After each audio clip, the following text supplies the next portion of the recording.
Everybody wants the prize, but nobody loves the process.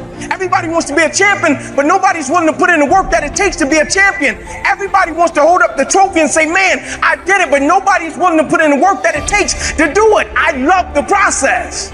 I love the thought of working for what I want.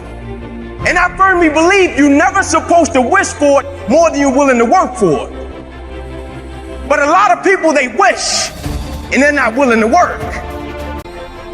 Many dreams die while suffering. When you're suffering, you give up on the very things that you wanted the most. So many people out there fail, not because they don't have the ability. It's because they don't have the heart to go through adversity. Now it's the mental game. And that's where people get lost in life, get lost in that next level. You must get your fucking self out of the fucking sewer. No one's coming in the fucking sewer to get you. It's dark, it's nasty, there's rats down there. It's your brain. You are the only person that can pull yourself out. You gotta study this shit, man. The only way we're gonna fucking get through this is if we study it. So every time I'm in a dark moment, I get in it, man, with a fucking pen and paper. I'm like, okay, this fucking sucks. I can feel like I'm losing my shit, but let's fucking study this. What is it that I can learn from this?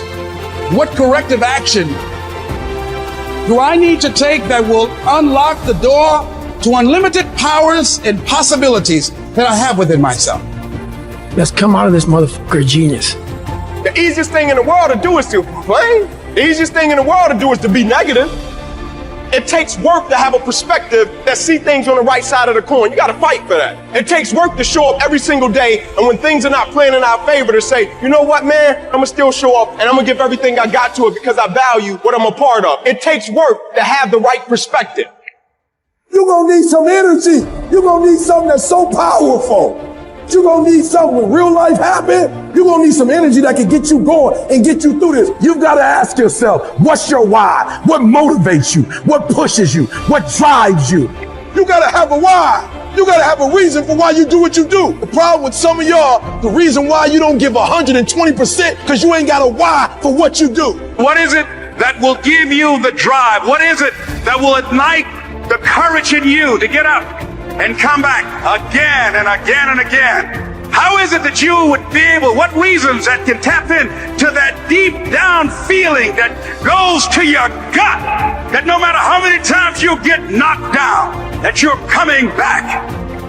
Why are you here, Les? Because I want to make Mama proud of me. I promise my kids I'm going to do for them. I'm going to give them a better life. I want to leave them a legacy. I wish I could tell you it's gonna get easier. I wish I could tell you that if you just keep going, the weight is gonna get light. I wish I could tell you that, but that's not the truth.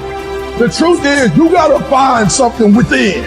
You gotta find something within, and that's gotta push you, and that's gotta drive you, and that's gotta move you. And when you find out what your why is, you don't hit snooze no more. When you find your why, you find a way to make it happen. And so life normally breaks you because when it hits you, you wasn't ready. But if you stay ready, you ain't got to get ready. If you stay ready and you stay plugged up, when you hear bad news, it don't break you because you already energized.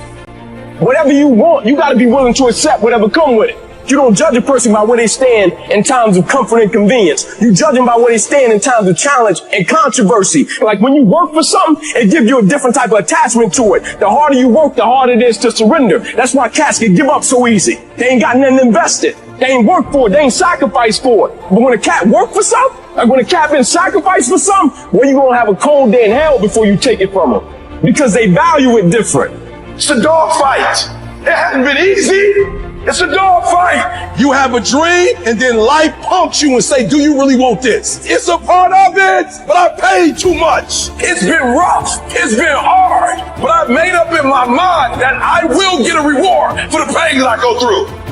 I'm not retreating. I'm not running. I don't care if you say we outnumbered. We live by this and we die by this. We don't retreat. Once we hit that wall, we don't quit. We don't give up. We push a switch called will, and we start using our willpower. Yes, we tired. Yes, the mind is saying give up. Yes, it's saying quit. But we cannot quit because we realize we have not reached the goal yet. You have come too far to quit now. You have invested too much to quit now. You have lost too much to quit now. Get a reward for your pain. Don't cry about it. Don't whine about it. Get a reward for it. When you acknowledge it, hey, it's me. I'm the one. I've got to do this. I'm the one that's going to turn this around. So I got some roadblocks here. It's not easy for me. But ultimately, I know that these roadblocks, these obstacles, this opposition won't stop me. It will not determine my reality. You start running from a class, you start running from a subject that you don't like, it will haunt you for the rest of your natural life. It ain't going nowhere. But at some point, you gotta go take the life out of it. At some point, you just gotta take that thing out. You gotta take the breath out. So some of y'all are afraid of math. Go after it. Go get it. Don't run from it no more. Go get it. You go in there and go get that grade. You go in there.